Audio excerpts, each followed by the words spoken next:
Hello, everyone. This is Adam Meister, the Bitcoin Meister, the Disrupt Meister. Welcome to the One Bitcoin Show. Today is May the 16th, 2018. Strong hand, long-term thinking, unconfiscatable. All right, everyone, always check out the links below. Everything I talk about is linked to below. Good articles.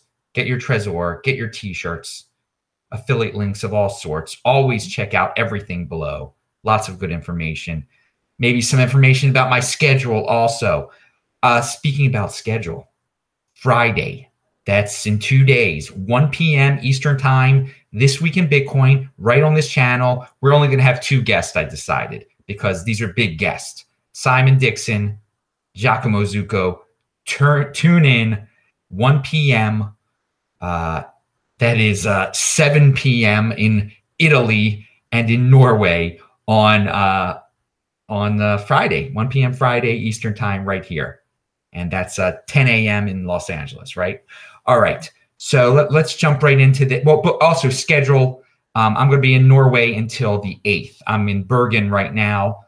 And I'll be in Oslo. Someone asked this question and I'll say it again. I'll be in Oslo the 4th, 5th, 6th, 7th, and 8th of June for all you Oslo fans. Then in South Florida after that, I'm going back to America on June the 8th. So people have been contacting me about that South Florida thing. And yeah, my suitcase has not arrived here yet. It also has my razor in it. So the beard is growing longer, but hey, I'm a patient person. Remember, long-term thinking. I'm going to get my suitcase eventually, going to get my razor, going to get my clothes. You don't panic. Don't be impulsive and go and buy a new wardrobe or buy a new razor. Now, I'm patient in everything that I do. Long-term thinking, everyone. Remember that. All right. Here is a group of people that's pretty impulsive, though. The SEC. Now, I'm no fan of the SEC, obviously. But one thing I can tell you is they like to pick on easy targets. And Bitcoin as a whole, cryptocurrency as a whole, is not an easy target. They found the weakest link in cryptocurrency, the most centralized thing out there in cryptocurrency, or one of them, and that is ICOs. And the SEC, it's now really obvious. This, in their virtue signaling, in their attempt to help the American people and seem like heroes, they're going to go after these ICOs. And they have created, they have a press release, I linked to it below, but they created a fake ICO website. They admit it's fake. It's a parody of what an ICO site is. But it's obvious from the site and from their press releases, this is what they're doing for now. So a lot of people are like, the government is going to crack down on Bitcoin. Oh, woe is me. That's why I'm a no coiner. No, that's your lame excuse. Here's the reality, what the government is doing right now in terms of cracking down. They're looking at these ICOs right now. So I have nothing to do with these ICOs. We all know that 90% of them are complete. I mean, they end up being nothing. Whether the people intended them to be nothing or they didn't intend them to be nothing, they end up being nothing. Some people profit a great deal off of these pumps, these coordinated pumps. Some don't. What's apparent, though, is that if the SEC is going after them, all the other governments of the world will follow America's lead, and they'll probably go after them too. So for people who are into the true cryptocurrency, who are into the purity of cryptocurrency, Bitcoin, okay, this is great. The governments are going to be distracted, are going to be virtue signaling their butt off when it comes to these SECs, these ICOs. You can tell by this website and this press release. So it's linked to below. Look at it yourself, make your own decisions. Pound that like button, subscribe to this channel, and yeah. So talk is talk in the cryptocurrency space, I gotta say. A lot of people like to talk a game. Not that many people walk. Again, people talk about why they're not buying Bitcoin, or why I excuses. Why didn't I get more Bitcoin? Instead of actually doing, being in motion. There are not that many people that are in motion out there. There are a lot of big talkers. Well, I'm going to read you an excerpt from a Bloomberg article that talks about Jack Dorsey and what he said at the conference, the consensus conference, which is going on. We're going to talk about that in a second, and it's linked to below the article. All right. Jack Dorsey, speaking to a crowd of cryptocurrency enthusiasts, showed he was completely in sync with their view that digital currencies are the way of the future. The internet deserves a native currency. It will have a native currency, Dorsey, the chief executive officer of Twitter Inc. and Square Inc., said Wednesday at Consensus, a blockchain and cryptocurrency conference in New York City. I don't know if it'll be Bitcoin or not, he said, but I hope it will. Be. Okay. So, wow, that sounds great, doesn't it? Jack Dorsey he's so rich. He controls Twitter. Okay. And he's done some things. He's influenced Square to get involved in cryptocurrency. Okay. Twitter is the big dog here, okay? Twitter's the big dog that this man controls, who he really controls this, okay? It's his company, all right? He's talking. He could, tomorrow, if he wanted to, monetize Twitter, fix a lot of its problems, its issues, by incorporating Bitcoin into it. You pay Bitcoin, a little bit of Bitcoin, in order to get rid of the troll or to have it private. I mean, all these different ways of putting extra functions onto Twitter that make it a much better product that cost small bits of Bitcoin. All right. Or some of you are going to say, oh, it could be just a cryptocurrency event. It could be a Litecoin. It could be whatever. Okay, whatever. The point is this. He is talking right now what he could be doing. So I'm not going to get excited until the day comes. And I think the day might come where either he makes his own cryptocurrency on there or where he incorporates a cryptocurrency into it, hopefully Bitcoin. I mean, again, it could be B-Cash for all. He could be talking in the background with King of the Trolls about, hey, let's get this B-Cash thing rolling in a few months. And that's his prerogative. If you want, it'll still be good for cryptocurrency the second that Twitter really uses cryptocurrency as an improvement to their site. Because right now, this is what Twitter, what Twitter is known, what Twitter actually does? It shadow bans people, okay? It censors. It's clearly a gate, and again, it's a private company. It's a gatekeeper. It's not exactly what cryptocurrency is all about, is it? It's not uncensorable. So he's talking a real nice game. Don't get too excited about it, because what his product is right now is he's got a problematic product out there. And again, he can do whatever he wants to with his product, but it's a shadow ban product right now. That's what he does. He shadow bans people. He does not do anything with Bitcoin on Twitter. He talks at it. So don't get too excited, people. Again, I try to keep people level-headed on this. When there's FUD, I call it out. When there's excess euphoria, I call it out. And some people are making a real big deal out of what he said. But what he does is completely different than what he says, isn't it? Again, the day that he incorporates, people are able to use cryptocurrency on Twitter. I mean, that will be a huge, huge day. And that is something to get excited about. Okay, that's putting your money where your mouth is. That's walking the crypto walk and not just talking a big game. And there are lots of talkers out there, as you know, lots of talkers. Not a lot of people who actually bought when I was saying, hey, you can get you pay $4,000, you get 10 Bitcoin. You know who did. You know who followed his own advice. Anyway, pound that like button. So, let me see. What else do we have here? Okay, no, we talked about that. Oh, yeah. Yesterday, at the very end of the show, because I was a little tired. And again, it's late here in Norway. Again, I haven't gotten exactly used to the time. Part of the issue is it's still light at 10:30 at night. And then like when I went to sleep yesterday, I mean, it was 4 a.m. It was getting light outside. The official sunrise yesterday was 4:56 a.m. I mean, this is incredible. This is like for all you guys in Alaska. I don't know how many of you in Alaska are watching this right now, but this is how it is for you guys this time of year, I guess. Us East Coast people and West Coast people, not well, other than the people up in Pacific Northwest, I guess. This is a little strange. It's a little strange not having a night.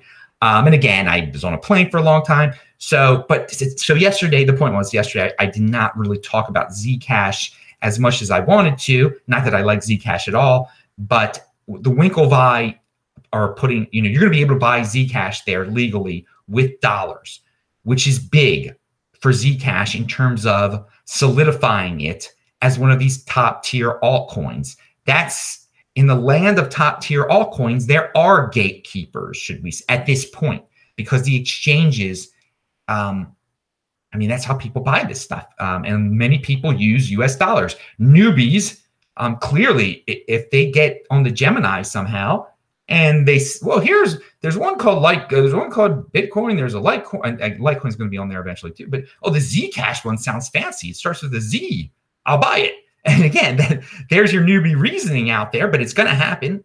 And so this is big for the Zcash people. It is interesting that people theorize that these privacy coins will not be accepted by traditional exchanges or traditional companies that follow all the rules like Coinbase and Gemini, because the government doesn't like that privacy aspect. Maybe Zcash isn't as private as people think it is. I mean, people are throwing that out there too. Maybe the government just doesn't care yet. Maybe the government is so foolish they don't know yet, and that probably is very likely. I mean, again, they're targeting the ICOs. They don't care about privacy coins at this. I mean, there's only a certain amount of people in government. There's only a certain amount of smart people in government, very, very few, who can even be worried about privacy coins arriving onto some of these exchanges. So maybe Monero will end up on Coinbase, like a lot of people say it won't, because again, it's private. But at this point, maybe the government is just, they don't care about that aspect of it. They'd rather their easy fines are in the SEC. I mean, it's true. I mean, the ICO market, I mean, that's a lot of, what's a honeypot for fining companies, for fining centralized companies. And that's what the government likes to do, is take money from people. So that's a ripe, Monero, they could never sue anyone at Monero. There's no, I mean, I guess Fluffy Pony, they could try to jail, but again, he could just run in South Africa. And the Zuko guy, I guess they could, but again, it's clear from this, Gemini follows all the rules that the government puts down. If they are willing to put out a privacy coin, they must know something. They must feel very comfortable about it, because they don't want to be shut down at all. So draw your own conclusions from that. I think it's interesting. Again, and then it's so funny.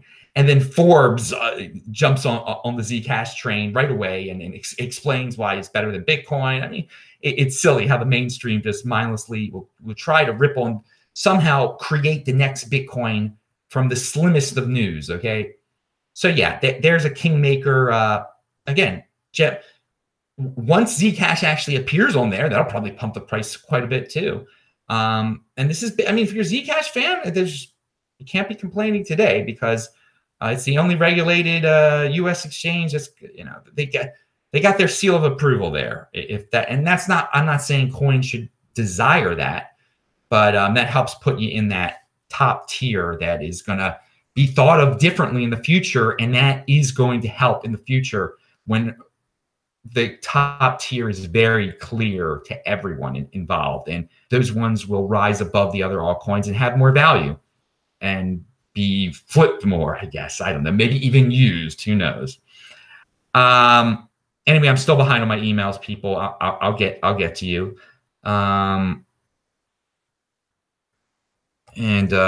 Man, Gemini got their name in the news through doing that too.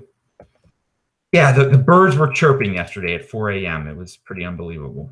I guess. Hey man, Norway's beautiful. Norway is beautiful. It was windy. It was windy out there, man. It's not, it doesn't feel like this, grow up in Baltimore in May. This is, it's not really cold still this time of year. It can get quite warm. You're getting into that summer feel. School's almost over, dude. But here, no, you don't feel that. It's different. There's my commentary on the travel commentary of the day. It is lovely out there, very safe. And look, now it's even getting light out there right now. It's not really night out there anymore. It's so freaking weird, man. Oh God. So yeah, my body thinks, who knows what? My body thinks it's the East Coast time. My body thinks it's 8:45 p.m. probably. I don't know. The fish, delicious fish here, just like I anticipated. Been eating some nice fish. Oh yeah, I love that fish. Pound that like button. All right, what is okay? We've got some tweets out there about what's a real crypto event. Everyone's saying at this consensus event, which I wouldn't pay to go. Some people are paying in a lot of money to go to this event. And people are just, showing off there, showing how rich they are. There's things I don't like to, I'm a low key dude. I'm about getting regular people to not be impulsive, make good investments, not blow all their money on Lamborghinis once they made $100,000 and then buy a Lamborghini. Some just, some of the people there are just ridiculous. They're not millionaires yet. And they're like buying just ridiculous things to show off. So you get into their ICOs. Just people care about these non-necessities so much, these symbols of wealth. Again, saving long-term. This is just the beginning of the party, people. 2020 halving, be paid. But again, a lot of these people at an event like that, a mainstream event, they are into selling their ICO. They got into crypto in the last 2 years, probably the last year, because they want to make money on an ICO. They want to bring a lot of money in. They want to flip. They want to say they're a trader. They didn't get in for, they don't know what a halving is. They don't know that Bitcoin is old fashioned to them, or it has nothing to do. That's not why they got into this thing. If they were around during the .com era, they would have all just gotten into .coms. They get into the latest thing where they think they can make a lot of money. Then maybe some of them are scammers. I'm not going to accuse anyone of anything. But again, I have been to an equivalent of this type of event in San Francisco, okay? And I spoke there. And again, there were some hardcore, about 20% of the people were hardcore there, and 80% were of this ilk, just pitching ICOs about the silliest of things. And so people are saying this is not a real crypto event. An event like Consensus or an event like the event I spoke at. But guys, that's what a real crypto event is these days. It is that. The majority of people in this space are like that. That's the trend right now, the ICO. That this is the pop culture of cryptocurrency. Is ICO and flipping and trading and just obsession with the dollar value of everything. Not about valuing your wealth at Bitcoin at all. That's not what the 80% does. And guess what? That's what defines pop culture. Pop culture is not always right. It's rarely right. It rarely contains any wisdom at all. It's the 20%. The overlay on top of the pop culture. And I'm going to talk about the overlay theory some more on the Saturday show. But it's the 20%ers. You got to be comfortable, going to these events, feeling on the outside. You're not to be pressured to do what they're doing, to fit into this mainstream pop culture of cryptocurrency. So I'm not a person that's saying this is not a real crypto event, because it is a real crypto event these days. The 80% define. Okay, it's just that's the numbers right now. You can't say, because they don't do what the minority smart portion of us do, doesn't make them real. No, they are. That is real. That is what crypto. Again, there's so much naivete in this space right now. So if you're not naive, if you're a long-term thinker, if you have a strong hand, you're doing the right thing. And so you should just be happy about that, because in the long run, you're going to do the best. Some of them, again, it's not the correct. The majority does not define what the correct path is. They might show a path where a few of them did real well, but so few who follow in their path will be able to replicate. You want to be part of the path which will do well, which not many people take that path. But in the long run, the majority of people who take that path, or all of the people that take that path over the long run, are going to do much better than the impulsive people who followed a few, gurus who did well on a couple different things that are hard to replicate. Again, long-term thinking, the tortoise wins the race over the hare in the long run. Okay. So yeah, I'm not going to be this. I would love there to be an event that really focuses on Bitcoin and the thing and long-term thinking. And, Chris Black has talked about this out in New York. He's been on my show. Obviously, Anders in Los Angeles, he puts on his gathering and his meetup in Century City, where I spoke in April. That's like, no, there's no ICO talk there. But still, some of the people that show up are, into that kind of thing still, because the majority of people out there are still going to want to talk about ICOs and flipping and this, even though he keeps the subjects purely Bitcoin related. Anders does a great job in Los Angeles, Century City. And of course, Vortex will be speaking there on June the 1st. You should all go to Anders'. So, there's nothing preventing us from having our own events, and we do have our own hardcore long-term thinking events. We do. They're just not they're not going to be as gigantic and as expensive as these other type of cryptocurrency ICO blockchain events. But hey, the 80% are the majority. They're gonna fuel those events. There's more of them, and they spend frivolously. The 20%ers probably, over the long run, are going to be wealthier, but they're not going to be willing to blow all their on fancy events with strippers and virtue signalers. Let's have a whole panel dedicated to why we can't get this group into cryptocurrency and cry and virtue signal, make ourselves feel like we're great people because we're addressing something that doesn't even need to be addressed. Is a complete waste of time. Anyway. So there's my take on what a real crypto. So don't worry, what's a real crypto event and what's not a real crypto event. Go to your own events. Personal responsibility is the new counterculture. Hey, and think of it that way. You're part of the counterculture. They're part of the pop culture, the real crypto events. So hey, there you go. And yeah, Anders on the West Coast, Chris on the East Coast. Who knows who else? People out there, most of the people I have on the This Week in Bitcoin show, they're down with they're not down with these consensus type of events, but some of them do go. Again, if they get asked to speak, they're going to speak. Again, I get asked to speak at certain event. At this event in San Francisco, I went to speak at it. This event in Calgary, we'll see how that is. It's going to be a lot of Bitcoin type of, and I should really just say it straight up now. Yeah, the 9th and 10th. Oh God, I don't want to get the dates wrong here. The 9th and 10th is in Calgary is the Bitcoin Rodeo. BitcoinRodeo.com. I'll be speaking there. Benny will be speaking there. Rodolfo Novak will be speaking there. Vortex will be speaking there. So, it sounds like Francis Pillow will be speaking there. So it sounds like a lot of hardcore Bitcoin people, right? Sounds really awesome. But again, I think the company behind it, they're involved with some ICO stuff. That's their bit. We'll see how it goes. We'll see how it is. I'm not going to say it's a real crypto event, a fake crypto. It's an event. If you're in Alberta, I'm going to be up there. It'll be a chance to meet me. And then I'll be in Edmonton. There's going to be a meetup in Edmonton on July the 12th.